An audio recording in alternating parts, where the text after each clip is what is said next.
Hey guys, been a while. Sorry it's been so long, but I've been doing a lot of other things on the weekends, and so I've been not working on the car as much as I would like.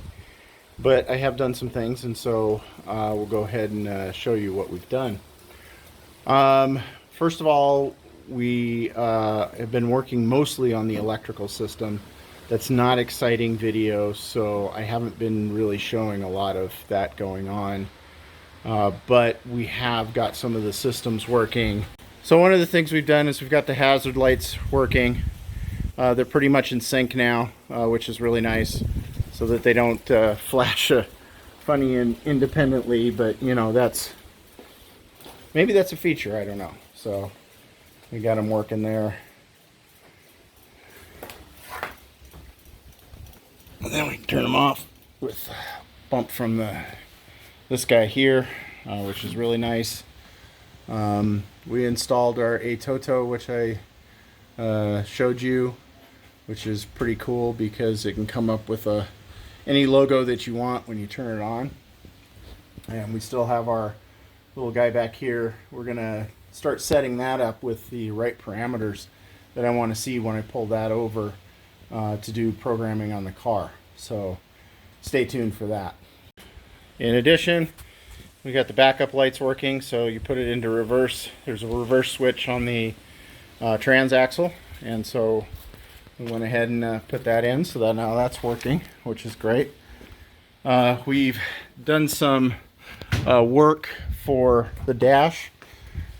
So one of the things that we've done, if I can get in here and show you, is that we've done a lot of wiring down here to get limit switches on all of the pertinent areas. I don't know if you guys can see that, but and then so there's 4 limit switches, and then there's some logic that goes into that to tell you whether you're in reversed, first through 6th. So, and that's going to show up on our LCD dash once I get that module in. Now let me show you what I'm going to do with that module. So this is something I've ordered for our dash. Basically it's the same connector that's used on the PDM, so the power distribution module. So that way it'll be consistent. It's basically a weatherproof type of setup. So what I did was I ordered this kind of aluminum project box. It was like 40 bucks. It's heavy duty aluminum. The reason I'm going to put the gauge or display stuff in here is that it has a computer and other things, and it's well shielded, but I want to shield it even further because my car is a custom build. So the shielding is going to matter for a lot of the signals that are going in, and I just want a really nice clean look. I want to also put it in a non-recommended area, which is in the center console area. This is actually recommended to go up under the dash. So that's one of the reasons why I'm going with this is that I do want to put it in a different location than under the dash. The under the dash is pretty good, but the problem is that since mine's a custom build, I have a lot of junk under there to start with. So look for that coming together. We're going to fab that up with the connector on it so that we have a single box and a single connector to our dash unit.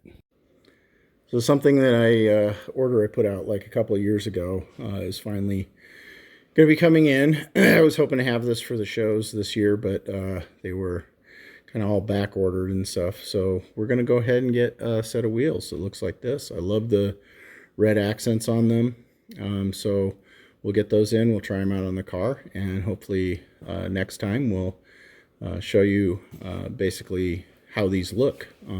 So as you can see, it's got these nice little candy red stripes in there, which I think is going to look really good. So, but we'll get them on the car, and hopefully you guys can let me know what you think. Bear in mind, I can't afford $4,000 rims. These are like $263 a piece, so we're going relatively inexpensive. I I'd really like some rims that are $4,000, but it's just too expensive for the car. Maybe someday. So that's it. Life in these projects does get in the way, but it's a good thing. I mean, I went hunting for 4 days last weekend, which was a blast. I didn't get anything, but two in our party were successful. So, and we just had a good time hanging out and, drinking a lot. And then this weekend, I got some family things that we're doing. So hopefully next week we'll get you another update. Hopefully those wheels will come in and we'll be able to get those on the car. And I'll be able to take it out in the sun and show you what those look like. So anyway, stay tuned. If you haven't subscribed, please do. And thanks again for watching, guys, and certainly always appreciate the comments. Take care.